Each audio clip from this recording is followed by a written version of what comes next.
Bismillahirrahmanirrahim. Assalamualaikum warahmatullahi wabarakatuh. Perkenalkan, nama saya Sinar dengan NIM B2406353 dari kelas C2.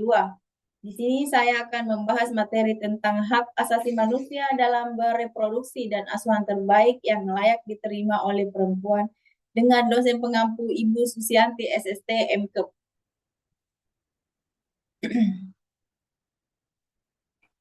Latar belakangnya itu hak asasi manusia atau HAM adalah hak yang melekat pada setiap individu sebagai bagian dari martabat kemanusiaannya yang harus dihormati, dilindungi, dan dipenuhi oleh negara serta masyarakat.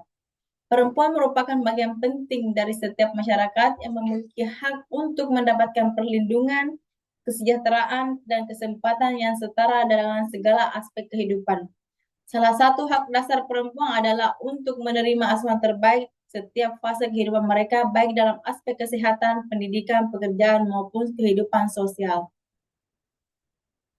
Pengertian hak asasi manusia dalam bereproduksi yaitu hak asasi manusia dalam bereproduksi merujuk pada hak-hak yang dimiliki setiap individu untuk memutuskan mengenai kehidupannya yang berhubungan dengan reproduksi tanpa adanya tekanan, diskriminasi, atau kekerasan.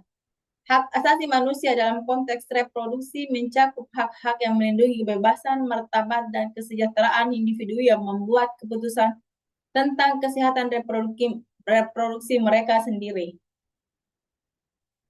Hak asasi manusia yang relevan dalam konteks reproduksi meliputi, yaitu ada 6. Pertama, hak atas kesehatan reproduksi. Kedua, hak atas informasi. Ketiga, hak untuk mengambil keputusan sendiri. Keempat, hak atas pelayanan kesehatan yang tidak diskriminatif. 5, hak atas akses terhadap pelayanan dan pendidikan kesehatan reproduksi. Kemudian yang keenam, hak atas perlindungan terhadap kekerasan berbasis gender. Prinsip hak asasi manusia dalam reproduksi yaitu pertama, persetujuan yang berbasis sadar dan bebas, yaitu akses yang setara, perlindungan dari diskriminasi, hak untuk hidup tanpa kekerasan.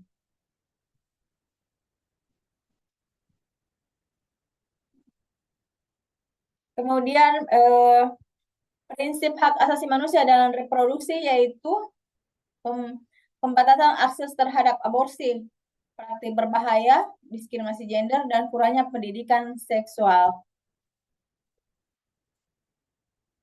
Kerangka hukum internasional yaitu Deklarasi Universal Hak Asasi Manusia. Kemudian yang kedua, Konvenan Internasional tentang Hak Ekonomi, Sosial, dan Budaya. Ketiga, Konvensi Penghapusan Semua Bentuk Diskriminasi Terhadap Perempuan. Keempat, Deklarasi Kependudukan dan Pembangunan Internasional.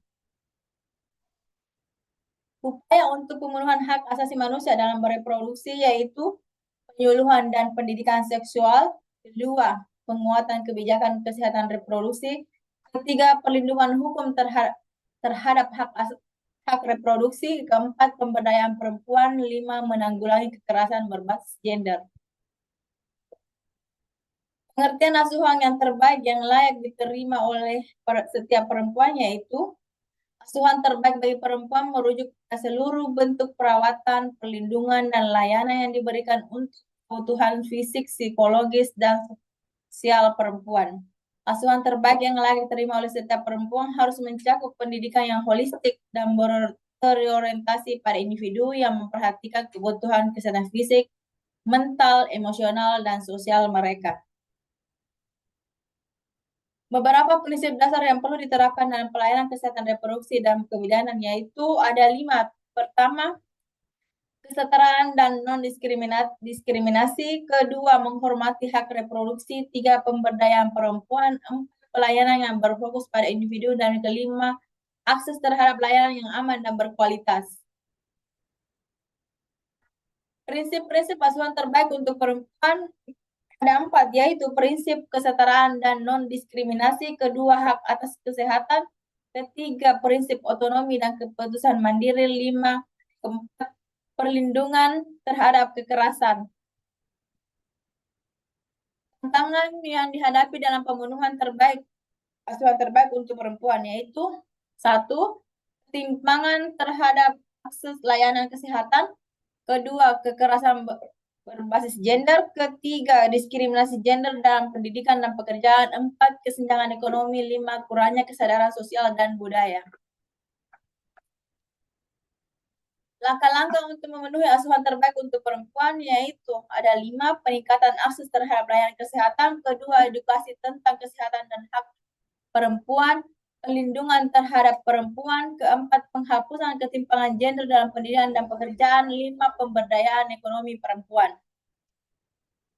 Demikian pemaparan materi dari saya. Saya ucapkan terima kasih. Wabillahi taufiq wal hidayah. Assalamualaikum warahmatullahi wabarakatuh.